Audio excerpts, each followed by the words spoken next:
ஒரு 10-15 சின்ன வெங்காயம், அப்புறம் ஒரு 10 போல் பூண்டு, அப்புறம் ஒரு சின்ன துண்டு இஞ்சி, பச்சை மிளகா.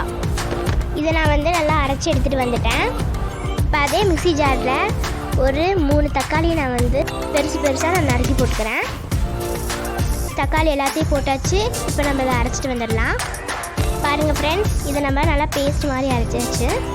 இப்போ நம்ம குழம்பு செய்ய ஆரம்பிக்கலாம். பேன் எடுத்துக்க போகிறேன். இப்போ இந்த பேன் நல்லா ஹீட் ஆகட்டும். இப்போ பேன் நல்லா ஹீட் ஆகிடுச்சு. இப்போ 5 டேபிள் ஸ்பூன் ஆயில் சேர்த்துக்கலாம்.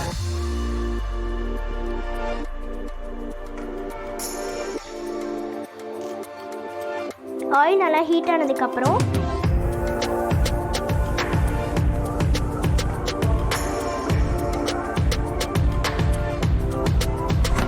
எல்லாத்தையும் போட்டுடலாம்.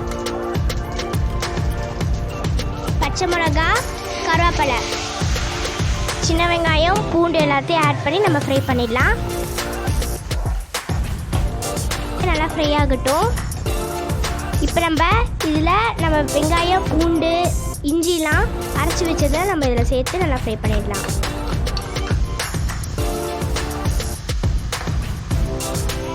இப்போ நம்ம இதை நல்லா மிக்ஸ் பண்ணிக்கலாம்.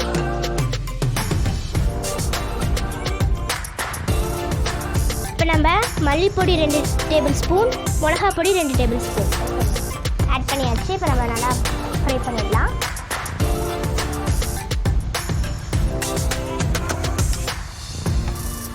தூள் 1 டேபிள் ஸ்பூன் சேர்த்துக்கலாம்.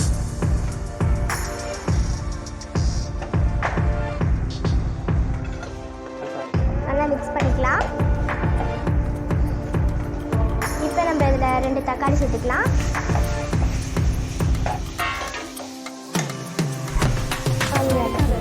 பண்ணதுக்கப்புறம் அரைச்சி வச்ச தக்காளியை நம்ம இதில் ஆட் பண்ணிடலாம்.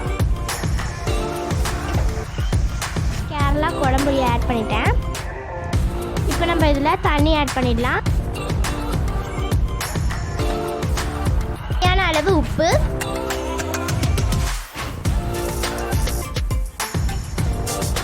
இப்போ இது நல்லா கொதி வர வரைக்கும் நம்ம வெயிட் பண்ணலாம். நான் மஞ்சள்தூள் போட்டு வாஷ் பண்ணி நான் ஃபிஷ்ஷஸ்லாம் எடுத்துக்கிறேன். கழுவி வச்ச மீனை நம்ம இதில் போட்டுடலாம்.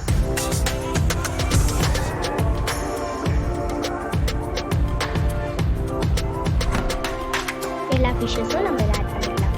நல்லா கொதிச்சு வந்தோடனே 10 மினிட்ஸ் கழித்து நம்ம இந்த கொத்தமல்லி ஆட் பண்ணிடலாம்.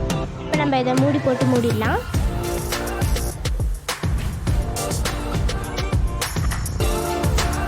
இந்த ஸ்டேஜில் நம்ம கொத்தமல்லி ஆட் பண்ணிடலாம். உங்களுக்கு தேவைப்பட்ட 1 கப் தேங்காய் பாலை நீங்கள் ஆட் பண்ணிக்கோங்க. அவ்வளோதான், நம்மளோட சூப்பரான மீன் குழம்பு ரெடி ஆயிடுச்சு.